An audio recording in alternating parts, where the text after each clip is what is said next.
Bah Eric, je suis trop content de te recevoir pour le premier épisode que je fais dans ce podcast-là.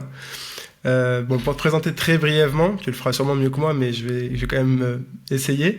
T'es préparateur mental. Hmm. Bon, c'est pas ton métier initial, à la base t'es comédien. Ouais, Et tu coaches plusieurs sportifs, dont des combattants de MMA, comme Taylor Lapillus et Morgan Charrière. tout à C'est fait. ça? Tu veux Tout à rajouter des fait. petits trucs? Déjà, avant tout, te remercier pour l'invitation Ouais.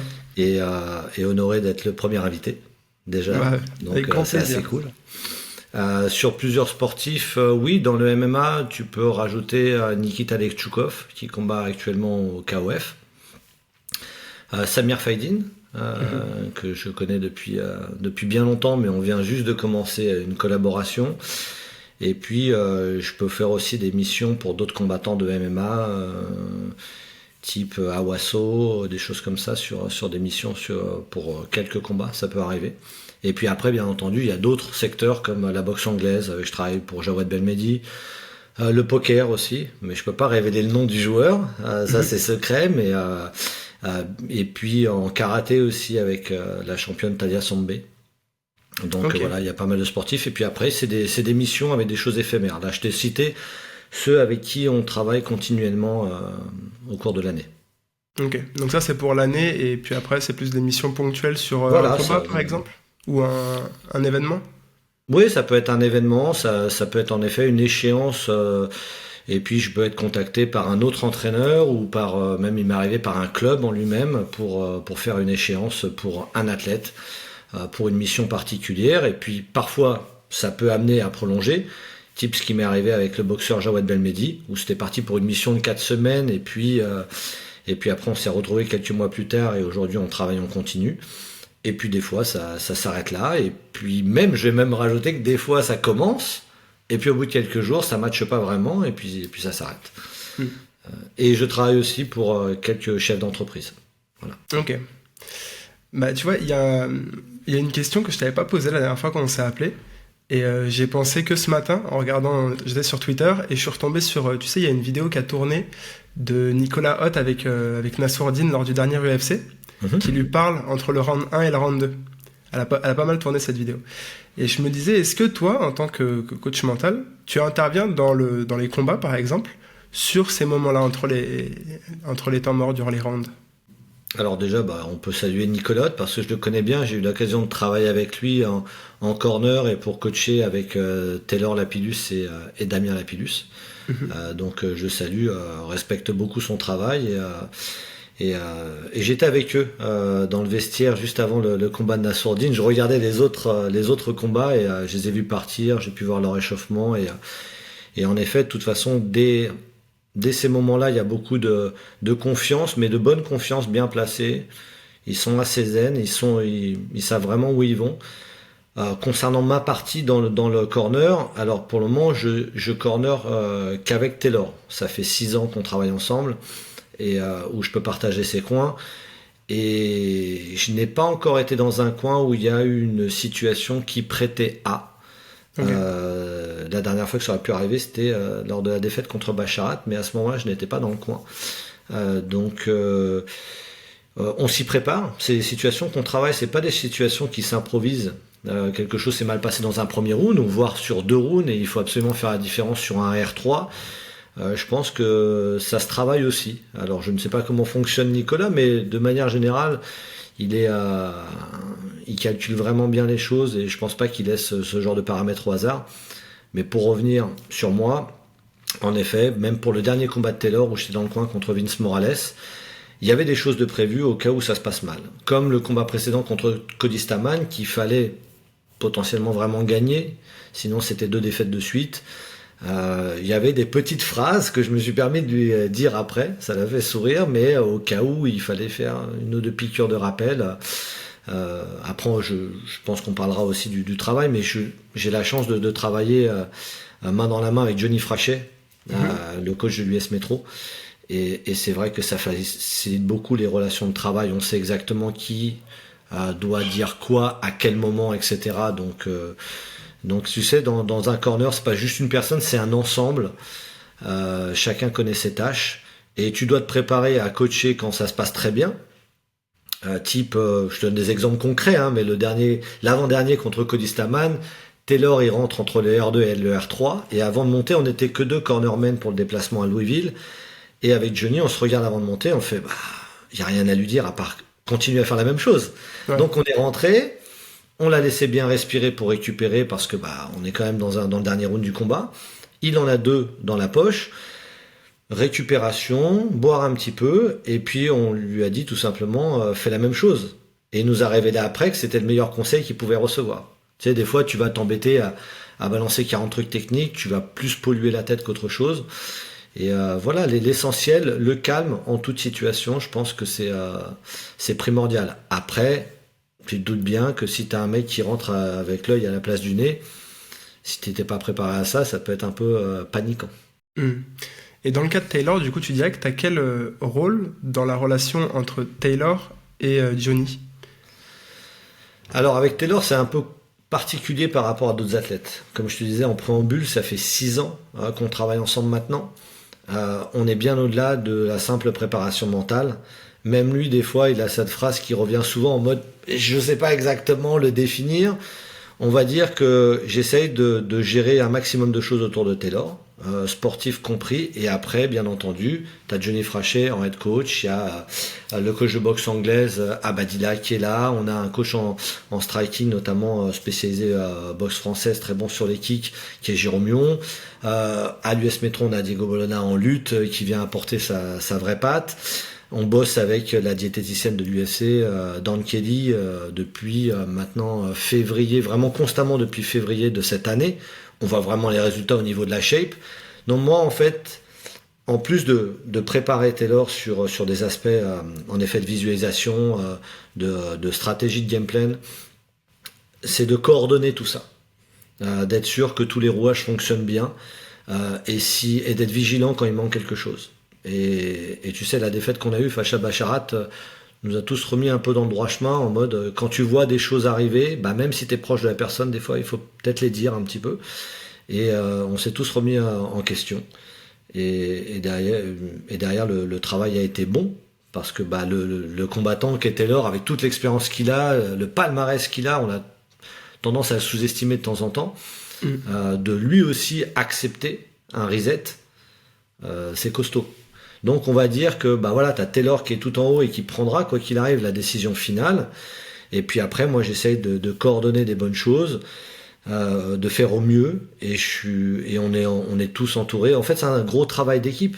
Voilà. Après, je veux dire, je suis capable aussi de ranger des fringues dans une penderie de Taylor et ça me dérangera pas. C'est le moment que tu vois, c'est un petit peu tout coordonné, en plus de juste la préparation mentale. On va travailler sur la stratégie avec Johnny Frachet, on va s'en parler, on va en parler avec Taylor, on va prendre les avis de tous les gens de l'équipe et on essaie de concocter la meilleure sauce pour le jour du combat. Tu te considérerais un peu comme un ciment ou pas, qui vient coller toutes les briques?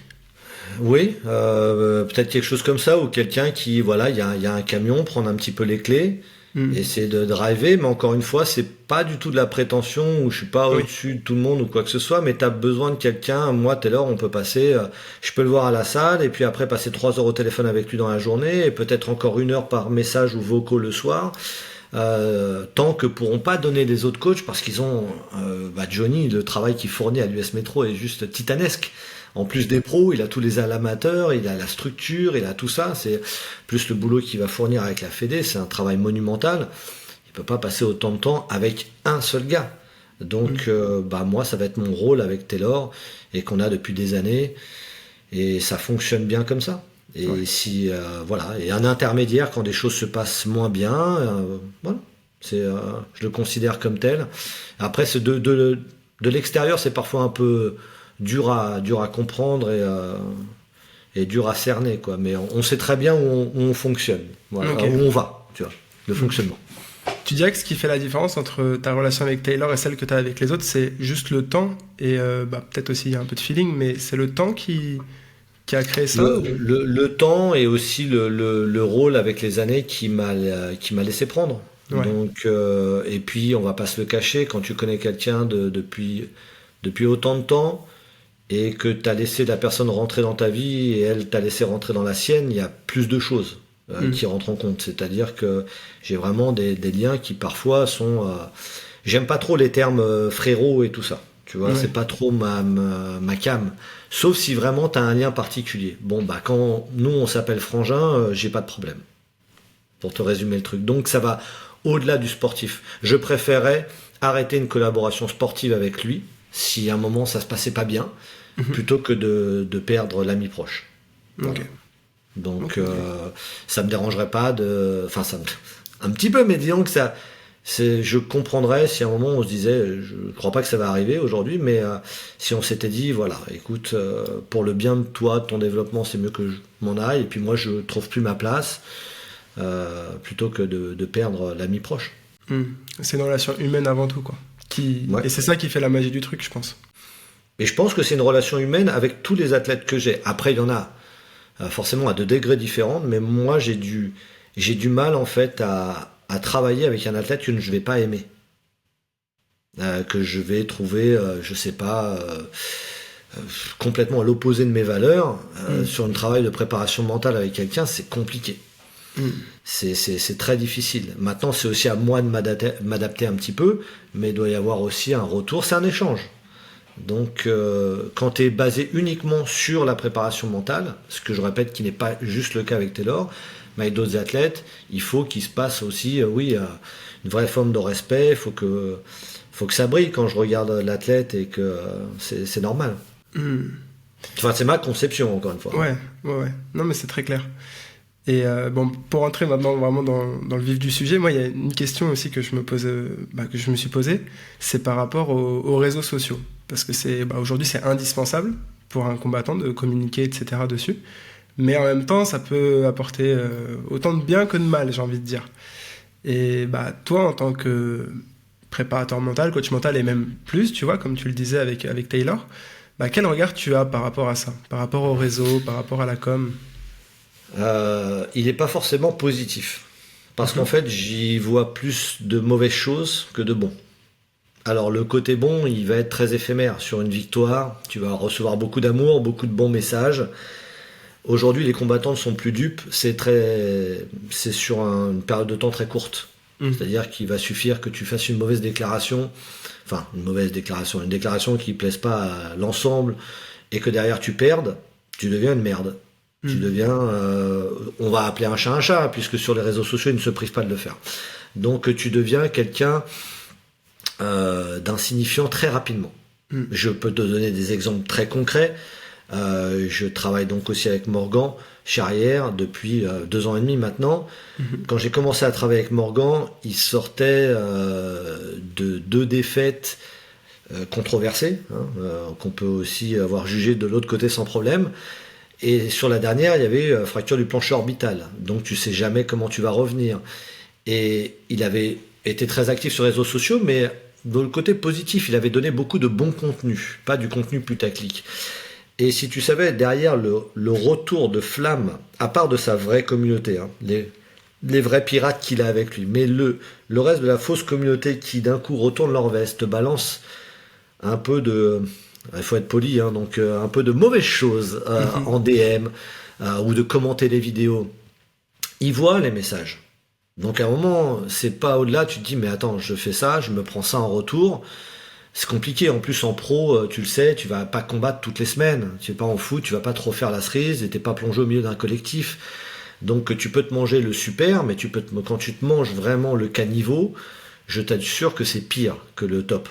Donc moi j'y vois plus de négatif aujourd'hui, et je vais faire une petite parenthèse si ça te dérange pas. Non, vas-y, bien sûr. On a un sport qui est jeune, tu vois, en France, le MMA. Bien entendu, tu as des gens qui suivent ça depuis très longtemps, mais c'est une minorité. C'est vraiment une niche dans la niche. Et aujourd'hui, depuis que c'est légalisé et que tu as de plus en plus de galas en France et de plus en plus de pseudo-médias, je vais bien accentuer sur pseudo, mais il y a une vague de médias et j'ai pas de problème à en parler. Moi, j'ai créé mon média il y a longtemps. Aujourd'hui, je suis très peu actif parce que je suis assez occupé. Mais Fréquence MMA. Fréquence MMA, et qui sortent un maximum de titres putaclic, qui vont tailler les fighters, qui vont machin, avec quelle légitimité, on se le demande souvent, mais qui se rendent pas compte en fait qu'à travers ça, ils éduquent un public nouveau. Alors de temps en temps, on va blâmer le public à dire pourquoi vous les insultez comme ça, pourquoi vous retournez votre veste. Mais ils sont nourris par un paquet de pseudo-médias qui leur donnent ça à manger, qui disent bah ça fonctionne comme ça en fait ce sport. Et du coup, faut peut-être aussi les blâmer eux. Tu vois, il y en a qui font très bien leur travail, il n'y a pas de problème, mais ils sont pas légion. Il y a beaucoup. Donc, tu vois, finalement, les réseaux sont négatifs dès la source, dès le média ou pseudo-média en question. Et ça, c'est extrêmement dangereux là-dessus, parce que derrière, tu vas avoir en effet l'armée Internet qui va arriver, qui va fracasser des fighters. J'ai des vraies anecdotes. Après le premier combat de retour que j'ai fait avec l'équipe de Morgan pour Daniel Bazan, son retour au Cage Warrior, il gagne sur une split décision où on s'attendait quand même à une décision unanime sur un combat quand même qui était tendu, où Morgan s'auto-KO sur une projection R1, mais il va quand même le chercher au fond de lui, il va gagner ce combat-là, et un média va les tweeter en majuscule avec une belle syntaxe en français comme on aime. Morgan, qu'es-tu devenu, quoi, tu vois, en majuscule derrière. Il vient de gagner, il revient de l'enfer, il s'est remis sur pied, il gagne, et tu oses écrire un truc comme ça. Qu'est-ce que tu attends derrière? Eh ben, c'est vague de messages sur ce commentaire-là contre Morgan, des DM, des choses comme ça. Bien entendu, ça affecte le fighter. Et toi, derrière ton rôle, et je vais saluer aussi un membre qui est un ami et que j'aime beaucoup, Alexandre Curet, qu'on peut retrouver sur sa page Insta, The Solution Office, qui est le bras droit de Morgan. Et tout de suite, me souviens, le premier réflexe que j'envoie à Alex, je dis, faut pas qu'il réponde, quoi, parce que s'il répond à tout ça, c'est un engrenage. Tu réponds une fois, et t'as envie de voir la réponse qu'on va te donner. Et ça, tu vois, ça avance, ça avance, ça avance. Mais là, et tu peux pas blâmer le fighter d'avoir envie de le faire. Là, donc, tu parles de ne pas répondre, mais est-ce que parfois tu vas même pas encore plus loin, de ne pas regarder tout simplement? Oui. Alors par exemple, tu peux en Fight Week, là, moi en tout cas ceux avec qui je travaille, ça regarde quasiment rien. Ça coupe les réseaux? À couper, ils les ont toujours sur le téléphone, parce que par exemple quelqu'un comme Morgan est extrêmement actif, pond du contenu avec son équipe, il bosse, quoi, tu vois. Taylor, c'est un petit peu sa faille, quoi, tu vois, c'est qu'il n'est pas très productif et tout.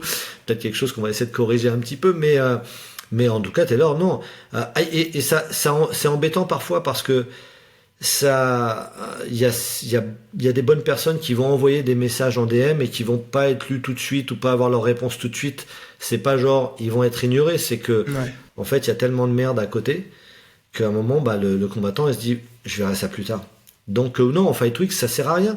Tu ne sais pas comment tu vas réagir, même si tu dis je me blinde, même si tu travailles. Imagine tu dis juste quelque chose qui t'affecte et tu auras lu 3 bons commentaires. Tu vas retenir le mauvais? Moi, perso, j'ai pas besoin de ça dans une préparation. Ils n'ont pas besoin de ça. Donc, en effet, c'est quelque chose on essaye de se protéger de ça. Vraiment. Et tu l'as peut-être remarqué dans le contenu de Morgan depuis un certain temps. Il continue à produire, mais c'est beaucoup moins qu'avant. Il y a beaucoup moins d'interactions aussi qu'avant. Non, il trace sa route, il sait où il va. Et puis, aussi, il y a une volonté de visée internationale. Ouais, justement, tu vois, tu parles d'international, donc toi, t'habites au Canada, si je me trompe pas? Oui. Et donc, du coup, j'imagine que tu suis aussi tous les médias MMA et arts martiaux, sport de combat aux États-Unis, au Canada. Est-ce que c'est pareil qu'en France, du coup? Même si c'est beaucoup plus vieux, j'imagine qu'il n'y a pas... T'as toujours peut-être ce côté humain où tu vas chercher le buzz et tu vas être vraiment dur dans tes propos, mais est-ce que c'est pareil, justement? Alors, on va pas se le mentir, bien entendu, tu vas retrouver quelques titres putaclic ou des choses comme ça, parce que là, tu multiplies par je sais pas combien de millions, et donc il faut toucher des gens, et t'es noyé dans un sport qui est là-bas depuis longtemps. Après, tu vas avoir quand même un peu plus de médias qu'on pourrait qualifier de sérieux, de connaisseurs, et de légitimes dans les arguments. Moi, ce qui est embêtant ici, c'est que ça manque souvent d'arguments. Donc ça a fracassé et les arguments sont où? Par contre, dès qu'il y en a un qui a un bon prono, même avec 3 arguments, il va l'afficher pendant 10 semaines sur ses réseaux sociaux, quoi, tu vois. C'est comme si c'était la finalité. Ce que tu retrouves beaucoup moins outre-Atlantique. Maintenant, je les connais pas tous, parce que tu penses bien que il y a beaucoup de petits médias qui veulent faire leur place, c'est facile aujourd'hui de créer ta chaîne YouTube et d'aller disséquer des fights ou d'aller dire de la merde sur un combattant. Il y a personne qui va te censurer, tu peux le faire. Maintenant, de là à avoir une carte de presse ou d'être pris dans un grand groupe média, il faudra faire un peu plus de preuves. On va dire que tu as un peu plus de contenu de qualité. Voilà. Tu as une ribambelle d'âne aussi sur les réseaux sociaux, etc. De toute façon, va dans un public de gala MMA, de manière générale, tu vas pas avoir que les couteaux les plus aiguisés du tiroir. Tu vas pas avoir que ça non plus. Tu vas pas avoir qu'un public de connaisseurs, même outre-Atlantique. Tu vas avoir un gars au physique, tu as compris qu'il n'a pas souvent bougé du canapé et qui boit pas que de la cristalline. Tu vois, tu comprends ça aussi.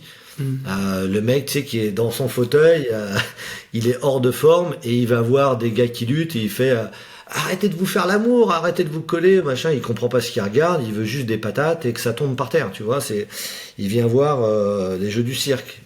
T'as aussi ça de l'autre côté. Mais de manière générale, tu as quand même un public un peu plus averti, puisqu'ils ont l'habitude depuis longtemps de voir ça. C'est traité aussi sur des chaînes nationales. Donc voilà, et puis tu le vois quand tu vas moi je vais souvent voir des événements aussi en sport bar où je suis à Vancouver, et tu le vois dans le public général. Quand tu t'assois, moi j'aime bien premier rang du bar pour manger, j'ai le grand écran en face de moi, t'as des gars nouveaux, tu discutes avec, t'as souvent des gars qui connaissent un petit peu, t'as toujours les bourrins de service, y a pas de problème, mais on va dire que en France il y a un virage parfois qui est pris qui est un peu inquiétant. J'ai pas de problème à le dire, et si des gens pensent que je dis des conneries, il y a beaucoup de combattants qui le pensent aussi, qui des fois sont un petit peu inquiets de ce qui va arriver. Ça affecte. Il y a qu'à regarder les événements aussi, tu vois, plus récemment, là, ce qui s'est passé en septembre, c'était pas fou, quoi, dans le MMA français. C'est pas dingue, et c'est dès le MMA amateur. Tu vois, ça, de voir le MMA amateur vouloir se transformer sur certains points professionnels, je crois qu'on est en train de rater un truc.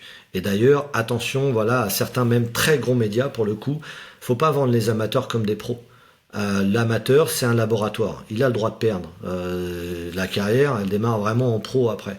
Donc tu fais tes armes. Là, on voit des gars qui veulent pas affronter un tel, ou attention, on veut tant d'argent, ou quoi que ce soit. Oh, c'est amateur.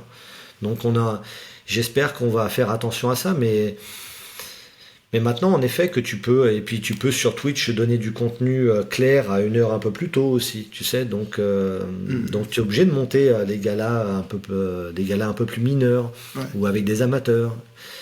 Donc ça va un peu trop vite par moment. Mais, tu vois, tu parles des statuts donc d'amateurs et de pro. Est-ce que tu crois pas, c'est vraiment une question que je me pose, que ça serait intéressant de lancer un statut de semi-pro du coup, un intermédiaire entre les deux? T'as pas parlé à Johnny Frachet? Non, je te dis ça parce que c'est une conversation qu'on a eue avec Johnny dans notre chambre d'hôtel à Louisville, où justement il y avait ce moment-là où il y avait une effervescence sur les amateurs de certains call-out, certains trucs comme ça, et je me souviens qu'il me disait, tu sais, je crois que l'intermédiaire, il faudrait quelque chose, en effet, il faudrait un palier en dessous des professionnels. Et je lui dis, si tu pouvais mettre un truc comme ça en place, ça serait vraiment l'idéal.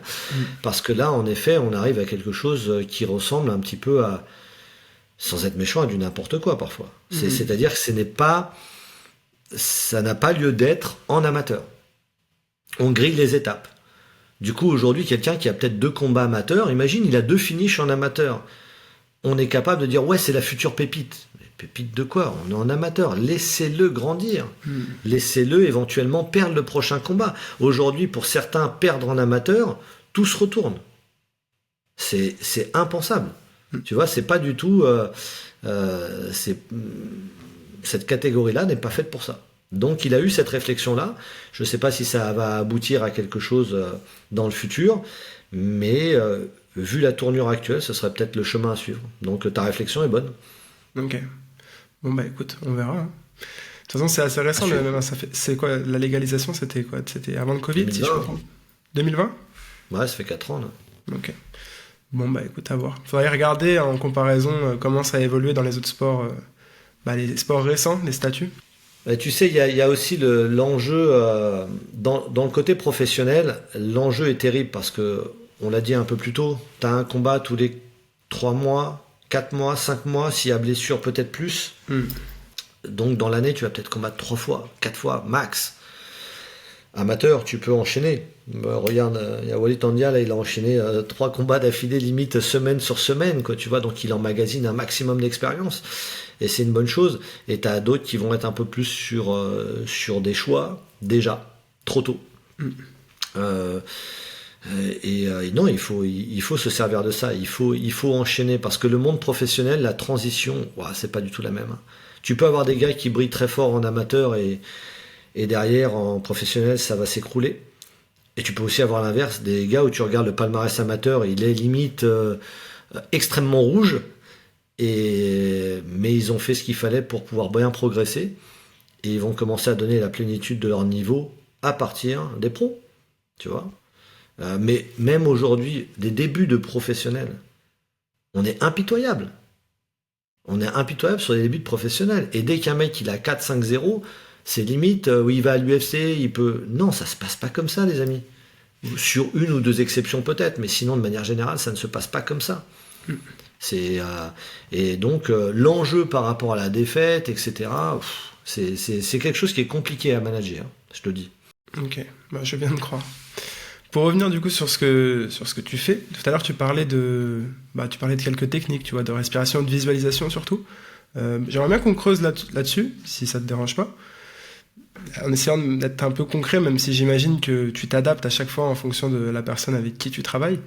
Par exemple, si on parle de respiration, de relâchement, de respiration. Comment est-ce que tu travailles? C'est quoi les exercices que tu fais faire?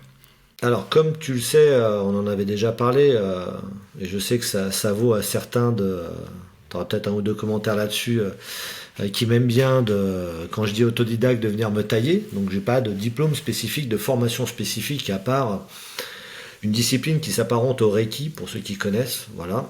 C'est quoi le Reiki? C'est quoi exactement? Shambhala, mais c'était avec des techniques de méditation, voilà, que j'ai fait il y a une quinzaine d'années. Okay. Donc j'ai été formé là-dessus. Derrière, ça a été vraiment un démarrage plutôt autodidacte. J'ai pas voulu lire trop au début, j'ai pas voulu regarder trop de vidéos au début pour pas être influencé et voir ce que j'arrivais à créer de mon côté. Après, par la suite, une fois que je commençais à sentir que déjà les résultats étaient là, avec différents athlètes, pas qu'avec Taylor, j'ai un peu regardé autour. En préparation, par exemple, j'ai été regarder un peu le travail de Thomas Samut, qui a des résultats assez extraordinaires, notamment avec les nageurs français. Je me suis aperçu que finalement il y avait des choses qui étaient un petit peu en commun sur la manière de préparer, alors que j'avais jamais regardé son travail. Et puis humainement, j'aimais beaucoup l'approche et ce qu'il dégageait, quoi. Tu vois, comparé à certains où je regarde, je me dis humainement, je trouve rien. Peut-être que le mec c'est une pointure techniquement, mais il me fait rien passer, donc ça m'intéresse pas. Et puis il y a une personne sur lequel je puise 2-3 inspirations, c'est Wim Hof.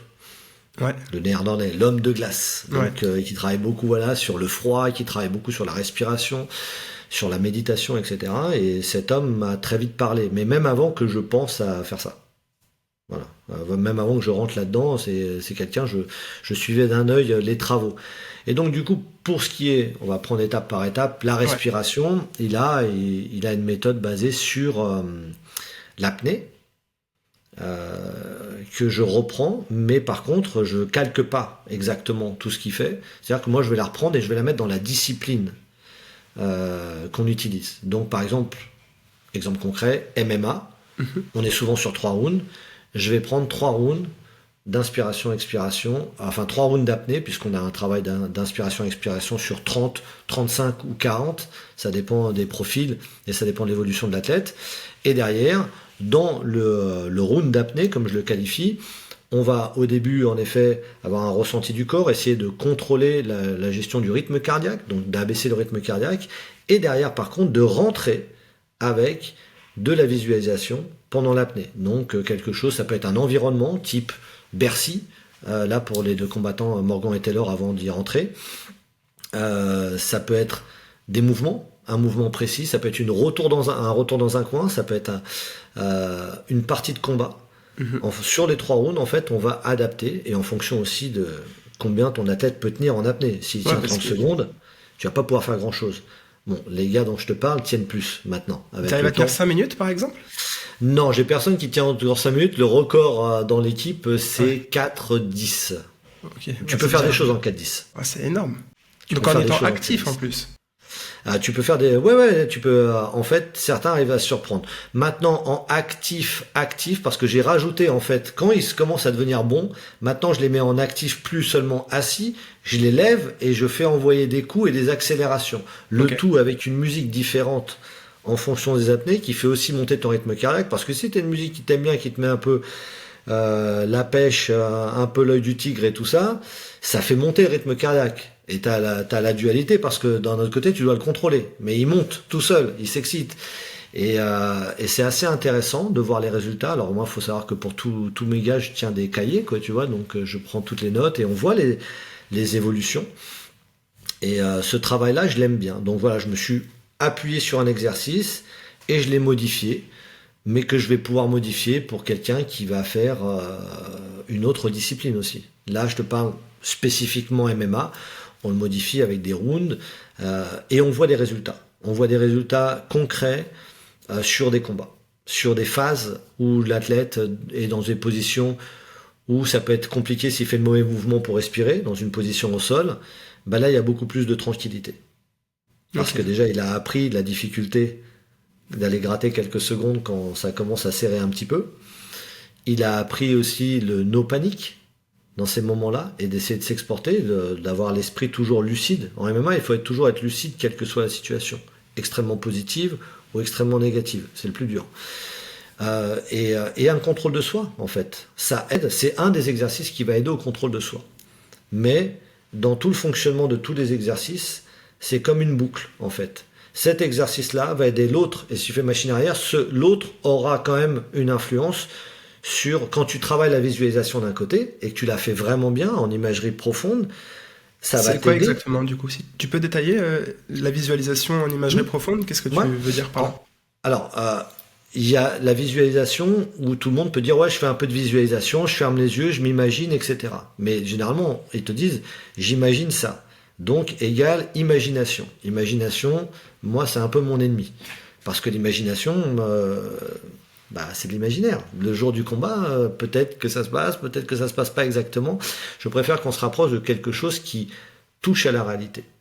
Ton cerveau, si tu arrives à reproduire des phases concrètes dans la tête, il fait pas la différence entre je l'ai fait de manière practical ou je l'ai fait juste avec ma tête. Mais si tu le fais vraiment profondément, moi je peux dire, les gars, ils sortent, ils ont la sueur. Hein. C'est-à-dire, on a l'impression d'avoir bossé, quoi. Donc en gros, l'idée, c'est d'essayer de mettre un maximum de sens dans ta visualisation, pas juste la vue. De rajouter l'ouïe, donc par exemple en MMA, le bruit des coups, le bruit d'une structure, du grillage, etc. Le toucher avec les pieds sur un tapis, ou l'impact, éventuellement une odeur. Ça peut être une odeur de gants, ça peut être le goût de ta salive ou le goût quand tu as ton protège-dents. Rajouter des éléments qui font croire, qui font vraiment croire, mais de manière profonde à ton cerveau, que tu es en train de vivre l'action. Mais ça vient pas en 2 entraînements. Et c'est C'est pour long. ça que tu le mets en pratique avec les autres techniques. Tu le mets déjà avec des choses très simples. Fais reproduire à tes athlètes des choses du quotidien, de manière en visualisation. Des choses qu'ils connaissent par cœur. Tu connais un trajet en voiture ou tu connais un plat Brosser par les cœur, dents. tu le goûtes, etc. Tu fais reproduire des sens. En fait, essaie de créer une mécanique en eux où ils ont déjà, ok, si je me mets dans ces positions-là, si je me concentre là-dessus, j'arrive à retrouver ces sensations-là. Et puis après, tu essaies d'aller un peu plus loin. Tu rajoutes un coup, mais ça peut être un bras arrière sur le sac. Et on va essayer d'avoir le sac qui bouge, on va essayer d'avoir l'impact, etc., la zone, la précision et tout ça. Et tu peux faire ça avec des athlètes qui sont blessés. Moi, je l'ai déjà fait avec athlètes blessés. Donc, ok, je peux pas me servir de cette jambe-là. Ok, on va essayer quand même de la travailler. Et on va voir si, quand tu vas reprendre l'entraînement et tu vas pouvoir t'en servir, le high kick que tu voulais un peu plus développer sur cette jambe-là, est-ce qu'il passe mieux? Est-ce qu'il sort mieux? On va essayer.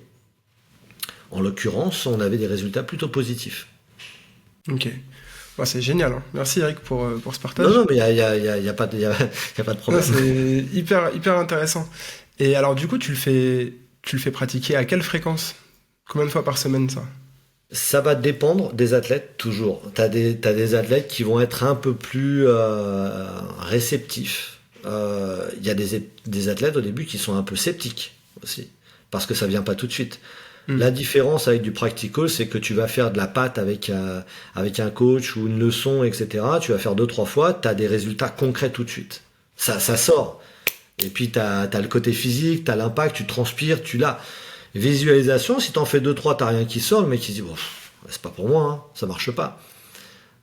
Mais c'est pour ça qu'il vaut mieux prendre des chemins tranquilles. Pas forcément démarrer direct en disant vas-y on fait 5 rounds de visualisation, tu fais du sol, tu fais du match. Là tu vas perdre la personne, ça marchera pas. Vaut mieux faire 2 petites minutes par-ci, machin. Une fois que tu as fait un gros exercice que j'appelle vraiment une base, c'est-à-dire on fait 40 minutes de visualisation ensemble sur des choses du quotidien. Et après on va prendre des petits... ça te dérange pas si je te donne des exemples de temps en temps, comme ça tu vas un peu comprendre.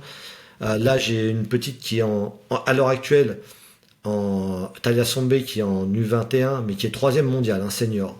Ouais. C'est-à-dire le niveau de la petite, et elle est au championnat du monde U21, c'est ses derniers. Elle est championne en titre. Et là, elle a accédé à la finale de dimanche, là, donc elle a accédé hier, elle a pris sa place en finale. Donc elle va essayer de conserver sa couronne. Okay. Toute la semaine, elle avait des petits exercices de visualisation courts sur des démarrages. Elle a parfois des petits soucis au démarrage. Elle peut être un peu diesel et laisser l'autre prendre un petit peu la confiance et la marche avant. Et donc, on travaillait sur des minutes, combat de karaté, c'est 3 minutes, sur la première minute de démarrage. Donc, en gros, tu passes ta journée tranquille et à des moments où tu le sens, peu importe où tu es, quand tu as travaillé depuis longtemps, tu arrives à enclencher rapidement. Tu t'isoles un petit peu, tu respires bien et tu visualises et tu fais ta minute de démarrage. Voilà. Tu as 1 minute. À un moment, tu te cales, tu n'as pas besoin de te poser, allez, je vais faire 30 minutes. Si tu as du temps, tu vas te poser à des moments pour travailler sur des plus longues sessions, mais tu dois être capable de te concentrer rapidement. Ce qui est aidé par l'exercice de respiration, ce qui est aidé par la méditation, ce qui est aidé par de la douche froide, ce qui est aidé par beaucoup d'autres exercices. Tu vois ? En fait, tous les autres exercices vont t'aider à te connecter rapidement. Okay. Donc tu peux avoir ou alors à un moment je dis dans la journée c'est 3-4 techniques en visualisation sur 2 minutes, tu les isoles, donc elle a certains coups forts ou un balayage ou tout ça et tu isoles et tu reproduis et tu sens vraiment que tu es en train de le faire quoi. Comme des katas, ta jambe elle balaye, tu sens que le corps il tombe en face et c'est comme des katas, comme une reproduction de kata? Non, parce que tu mets quand même kata, il y a personne en face. Là tu essaies quand même d'avoir un contact. En fait, tu as besoin d'avoir un contact. Tu peux pas te retrouver dans le vide. T'es vraiment dans la plupart des disciplines, sauf en poker, mais dans la plupart des disciplines à contact que je vais traiter, t'es obligé quand même de mettre l'opposition en face. Que tu peux faire aussi en prenant des coups. Simuler de prendre des coups. Tu vas faire un combat d'MMA, tu dis je vais prendre 0 coup. Il y a peu de chance, mais il faut être capable de bien la réceptionner. Tu vas affronter quelqu'un qui est fort en lutte, si tu finis le cul par terre, tu peux aussi le travailler. Tu ne travailles pas que des situations positives, tu travailles des situations négatives, voire des situations quasiment compromises. C'est quasiment la fin. Tu les travailles aussi. Et toi qui es comédien, ça va te parler, mais est-ce que du coup quand tu fais ton travail de visualisation, tu mimes un peu le geste physiquement ou tu l'imagines que dans ta tête? Alors, quand on travaille en visualisation, ils sont les yeux fermés. Donc, ils vont pas me voir, ils vont m'entendre. Okay. Par contre, en effet, le travail de comédien, la formation que j'ai eue et tout, va me permettre de faire passer parfois des choses de manière beaucoup plus simple. Ouais. Alors, je peux m'aider un peu d'humour, je peux m'aider de références cinématographiques ou musicales ou quoi que ce soit. Je demande toujours le background, les goûts des athlètes, tu vois, parce que de temps en temps, je vais leur mettre des références qu'ils vont apprécier ou qui leur parlent. Des fois, ça sert à rien de leur sortir quelque chose d'ultra technique dans tous les sens, avec 40 mots ils vont en comprendre la moitié. Peut-être moi, je vais me perdre sur les mots, tu vois. Des fois, ça sert à rien. Des fois, il faut aller à l'essentiel. Tu sais où tu veux les emmener, tu sais le résultat que tu veux. Mais parfois, avec les mots les plus simples, un peu d'humour, parce que ça permet aussi de détendre un petit peu l'atmosphère, voir l'enjeu. Et oui, je me sers beaucoup. Ça passe beaucoup par la communication. Tu sais, en préparation mentale, C'est-à-dire dire, ouais, moi j'ai fait 7 exercices de machin, 7 exercices d'hypnose, et t'as quelqu'un qui va arriver derrière, proche de la famille, qui a le bon mot, etc., et c'est lui qui il va trouver le déclic. C'est pas des conneries, hein. Des fois, le bon mot, il m'est arrivé sur un call, qu'on fasse pas d'exercice un jour de compétition. Donc je t'agrémente d'exemples, hein, comme ça tu comprendras, où j'ai toujours une routine sur les grosses échéances en sport de combat, en MMA ou en boxe, où on fait 1 heure de travail, de visualisation complète, où on revoit tout le game plan, on revoit certaines phases, on met certaines aptitudes en place, on met beaucoup de choses dedans. Et une fois, je le sentais pas de le faire. Ouais. Et l'athlète, au début, j'ai dit, bon, on va pas faire ça. Pourquoi tu le sentais pas? Parlé. Pourquoi tu le sentais pas? Je sentais qu'il avait besoin d'autre chose. D'accord. Donc faut s'adapter. Soit tu continues ton truc. Je sentais qu'il n'allait pas forcément être réceptif. C'était pas forcément ce dont il avait besoin là. Parce que pour rien te cacher, il avait un côté vraiment favori. Et quand t'es très favori, tu peux vraiment des fois te planter. Je sentais qu'il avait besoin d'entendre autre chose. Et on est parti sur 40 minutes de discussion. Donc parce que normalement la visualisation qu'on fait, ils sont les yeux fermés, ils me donnent des signes de tête pour me dire quand c'est validé. Et là, il me regardait et je lui ai parlé 40 minutes. Et en fait, derrière, on a eu une très belle victoire. Mais je pensais que c'était ce qu'il fallait faire. Il faut savoir, tu vois, à un moment te dire, le truc que tu veux imposer là, c'est peut-être pas ça qui va marcher là. Et il faut suivre. Je leur demande beaucoup d'écouter l'intuition, d'avoir quand l'instinct il sonne à la porte, il faut le suivre des fois. Moi, c'est ce qui avait sonné ce matin-là. Et pourtant, je te dis que ça me coûte parce que moi, c'est le travail où pendant plusieurs jours, je vais préparer cette séance-là. C'est une séance capitale pour moi dans le travail. Parce que tout le travail qu'on a fait pendant tout le camp, etc., il y a ce dernier moment. Ouais. Et ce dernier moment, il est capital parce que je veux être sûr que tout soit bien cadré. Tu sais, le combat, c'est le mec ou la fille doivent être performants uniquement pendant ce laps de temps. Tu peux avoir réussi tout ce que tu veux, des sparring, un camp incroyable, etc., et te planter le jour J, mais l'inverse est possible aussi. Donc, et tu vois, justement, tu parles de sparring. Ça, c'est un point qui est intéressant. J'avais vu une vidéo, je crois que c'est sur le média Square, sur YouTube, que tu as faite avec eux. Ça doit durer 10-15 minutes et c'est un résumé de tes paroles. Peut-être que je me trompe sur le nom, si c'est le cas, je m'excuse, mais en gros, tu disais par un moment que dans les sparring, le but, c'est pas forcément de chercher la victoire à chaque fois ou de gagner à chaque fois, qu'il fallait aller au-delà de ça. Ouais. Et justement, c'est quoi ta vision par rapport au sparring à l'entraînement? J'imagine qu'il y a plusieurs types de sparring, mais tu peux peut-être m'en dire plus. Juste en préambule, c'est ma vision, c'est pas forcément la science infuse, et je respecte ceux qui fonctionnent différemment, qu'on les choses soient bien claires. Ouais, bien sûr. Mais dans ma vision, sur le sparring, c'est que oui, l'ego et la confiance va te dire j'ai besoin de gagner mes rounds de sparring, j'ai besoin de gagner mon sparring. Et t'entends souvent ça de la part de combattants, c'est cool, j'ai gagné mon sparring, j'ai gagné mon sparring. Moi, ce qui m'intéresse, c'est qu'est-ce qu'on a mis dans le sparring, qui va nous permettre de prendre quelques pourcentages de plus vers la victoire le jour J. C'est ça qui m'intéresse. Si tu gagnes ton sparring, admettons, tu spares et tu es plus fort que la moyenne des sparring partners que tu vas prendre, il va t'embêter sur une ou deux situations, mais par une petite béquille, par ton expérience, et tu vas réussir à retourner la situation et tu gagnes ton round. Ok, très bien. Mais il y a plein de points qui étaient négatifs dans ce round-là. Donc soit tu n'as pas le recul et tu regardes juste, c'est bon, j'ai gagné mes rounds, et tu corriges pas ce qui n'allait pas.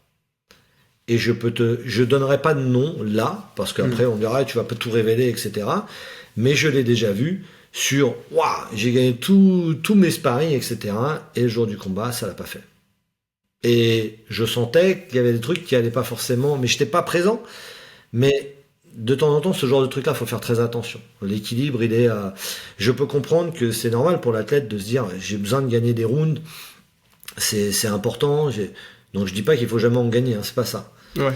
Mais donc du coup, on essaye en tout cas avec ceux avec qui on bosse, et toujours, ça c'est important, en accord avec le head coach, c'est toujours extrêmement important. Parce qu'on est une équipe, c'est pas je vais travailler dans mon coin, je dis on impose ça et voilà quoi. Non, c'est avec tout le monde. Et bien entendu, le numéro 1, faut jamais l'oublier, l'athlète. Ouais. Si l'athlète te dit je sens pas cette méthode-là, tu vas pas le forcer à le faire. S'il est un peu hésitant, tu dis vas-y, on essaye un petit peu. Et après, on voit. Si tu sens que c'est bloqué, il faut essayer de trouver un autre chemin. Mais jusqu'à présent, on arrive à s'entendre là-dessus. C'est un sparring, pour moi, ça se prépare dès la veille. Ah ouais? Je vais pas te révéler tous les petits trucs dedans parce que voilà, chacun sa méthode, mais ça commence la veille.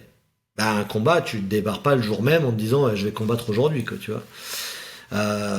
Et quand tu as fini ton sparring, tu vas régler pendant toute ton autre semaine, la fin de semaine, ça dépend où ton sparring est placé dans la semaine, mais pendant tous les autres jours, tu vas régler ce qui n'a pas été et tu vas essayer de cimenter ce qui s'est bien passé. Et puis essayer de trouver encore une meilleure version la semaine suivante. Toujours par rapport, si tu as un combat qui est fixé par rapport à ton adversaire. Tu vois, il y a des préparations dans lesquelles tu peux mettre du transversal, donc quelque chose qui va durer sur le temps, et des choses qui sont spécifiques à ton adversaire s'il présente des qualités que tu as envie de contrer.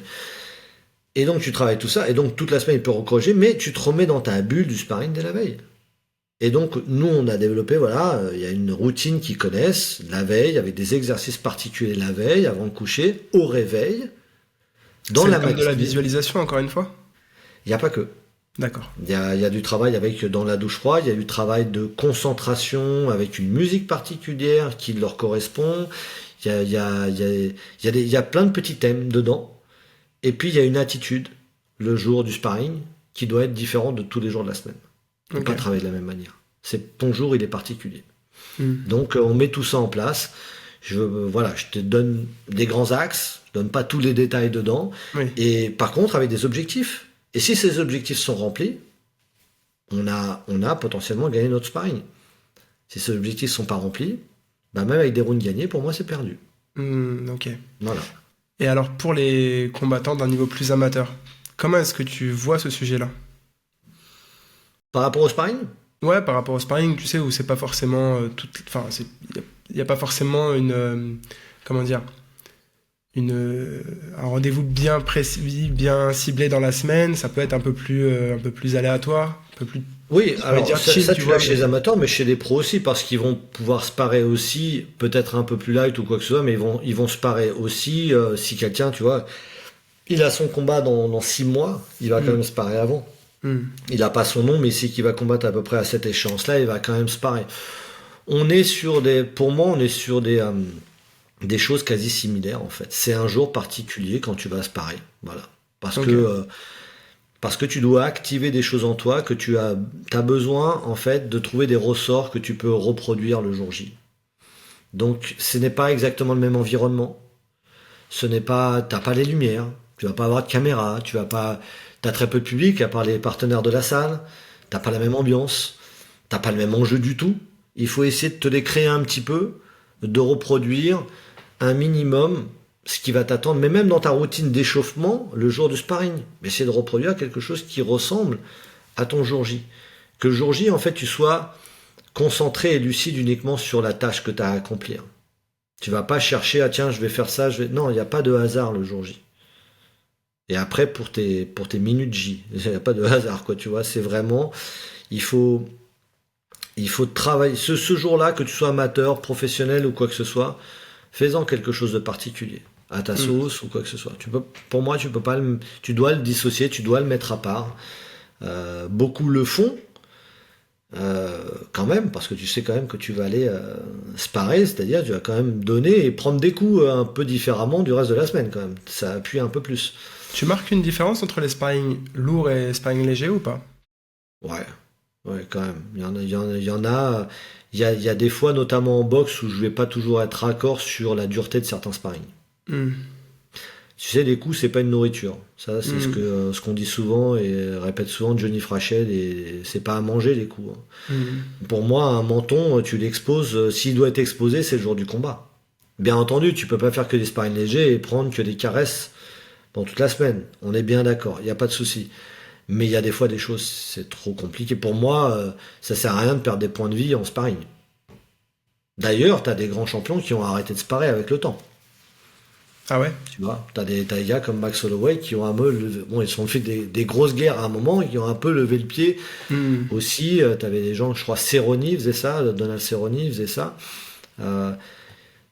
Après, c'est une recette personnelle. Si la personne se dit, moi, j'ai besoin de me mettre des peignets comme pas possible une fois par semaine, bah, c'est ton problème, hein.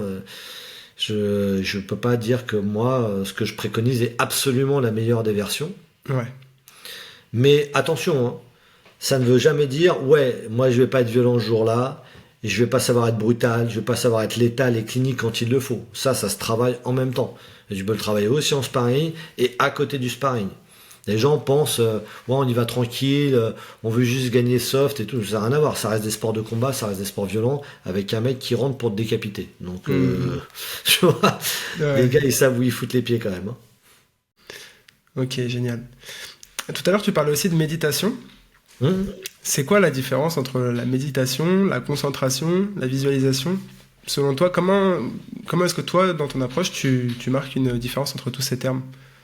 Alors en même temps, je te rappelle tout simplement que pour moi, tout se réunit, en fait. Ouais. Ça marche ensemble. C'est-à-dire que pour que mon travail en respiration fonctionne, mon travail en visualisation fonctionne, j'ai besoin aussi d'un bout de ciment de méditation. Alors la méditation, c'est pareil, tu peux avoir des athlètes qui vont être un peu réfractaires au début. Ils vont dire, c'est quoi ça, je mets dans cette position-là, machin. Bon, je les fais pas monter au plafond, hein, c'est pas ça, hein. Et tu peux avoir une religion ou ne pas en avoir et faire de la méditation. Non, mais je te dis ça parce que c'est quoi la méditation en soi? C'est une rencontre avec toi-même. Ouais. C'est un moment avec toi. Où tu fais le vide, en gros. Tu peux faire le vide, tu peux avoir des pensées qui passent. C'est très compliqué de faire un vide sur une longue période, hein. Mais il faut accepter que des pensées passent et revenir après sur ta concentration.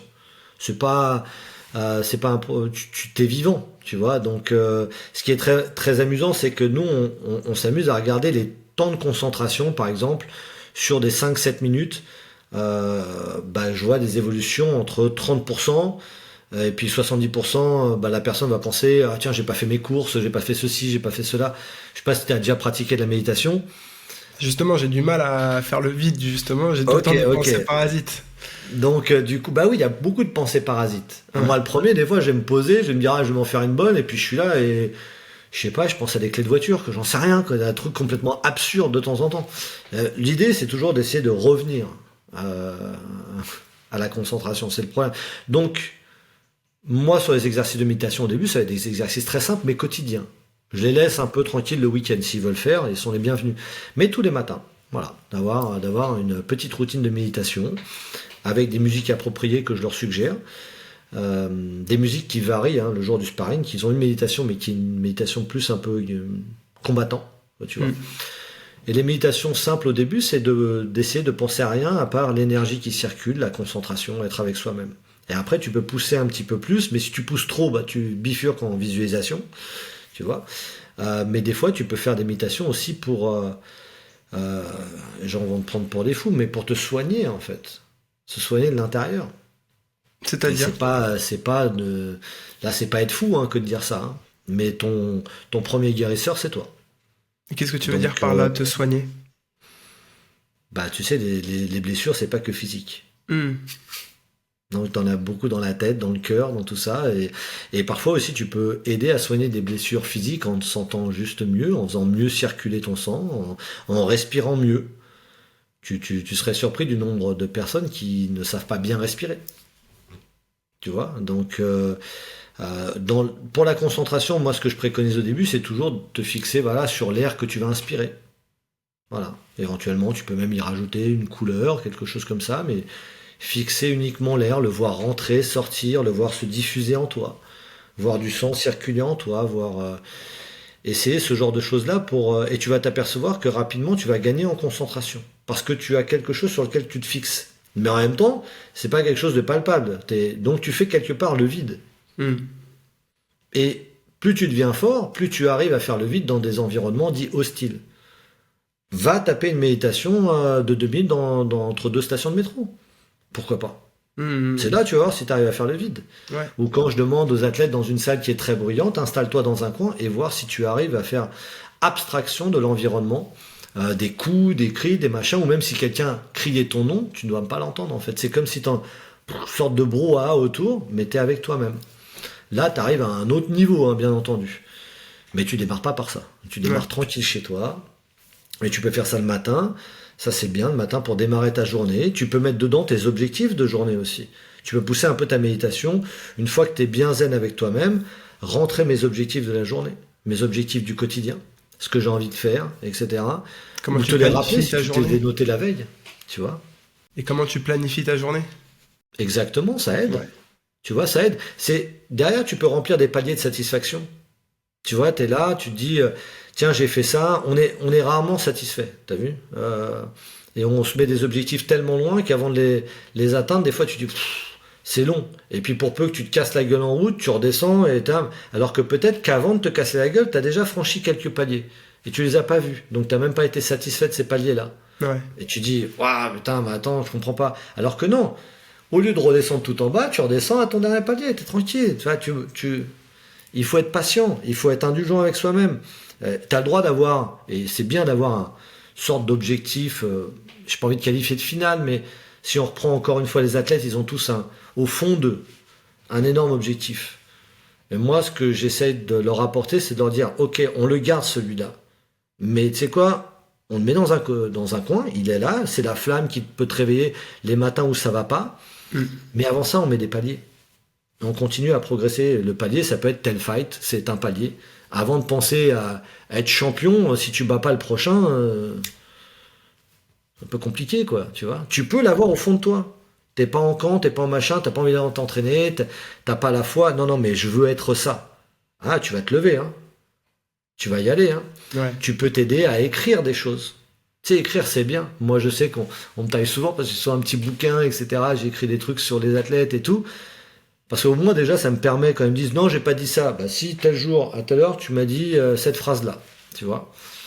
Ah ouais, c'est vrai. Mais si tu te l'es dit à toi, tu sais, comme des gens vont s'écrire, je veux être ça. Tu sais, je veux être champion du monde et tout. Bah, faut pas rigoler sur les gens parce que moi, ils se lèvent, ils se disent, ils le voient, tu vois. T'as un doute, mais moi, je veux être ça, en fait. Donc, je vais tout faire pour l'être. Et si j'y suis pas arrivé, j'aurais quand même eu une vie bien fournie parce que j'aurais franchi des paliers, j'aurais tout fait pour arriver à ce niveau-là. Après, il y a plusieurs paramètres qui peuvent rentrer en compte. Des blessures, l'adversité. Tu peux tomber sur plus fort. Et ça fait partie du game. Mais tombe pas sur... sois pas ton propre adversaire. Développe ton meilleur niveau de performance possible et tu n'auras pas de regrets. Si tu arrives et qu'en face de toi, c'est intouchable et tu as tout fait, bon, bah, tu serres la main, tu dis merci et va travailler, quoi. Tu vois. Ouais. Bah écoute, c'est un excellent mot de la fin, une très belle conclusion. Bah écoute, Comment est-ce qu'on peut rediriger les personnes qui écoutent encore cette conversation vers ton travail, vers toi? eh ben écoute, c'est assez simple. J'ai pas une tonne de réseaux sociaux, je ne suis pas très actif sur les réseaux sociaux. D'ailleurs, tiens, on parlait de réseaux sociaux au début, quand on va voir mon compte et on voit, il y a quoi, 380 pélos ou un truc comme ça, c'est quoi ce truc-là? C'est pas crédible ou quoi? Ou qu'est-ce? Non, parce que déjà, je poste quasiment rien, je montre pas mes méthodes de travail ou quoi que ce soit, je poste les résultats des athlètes. Donc, Eric Cara, mental coach, je pense, sur Instagram, c'est le meilleur Je moyen mettrai de en me contacter. description. Voilà, c'est le meilleur moyen de me contacter. En MP, je réponds à tout le monde. Il m'arrive de pas suivre certaines missions, etc. parce que pas le temps, peut-être un profil où on se connecte pas et tout, mais en tout cas, je réponds à tout le monde. Et si j'ai le temps, pareil, je ne facture jamais, comparé à certains, une conversation même d'1 heure en visio pour voir les profils ou quoi que ce soit. Je suis assez ouvert à discuter avec un maximum de personnes, donc il n'y a pas de problème. Donc c'est le meilleur moyen de me contacter via Instagram. Génial. Bah merci beaucoup Eric pour l'échange. Merci à toi Léo, c'était vraiment un honneur, ça m'a vraiment fait plaisir.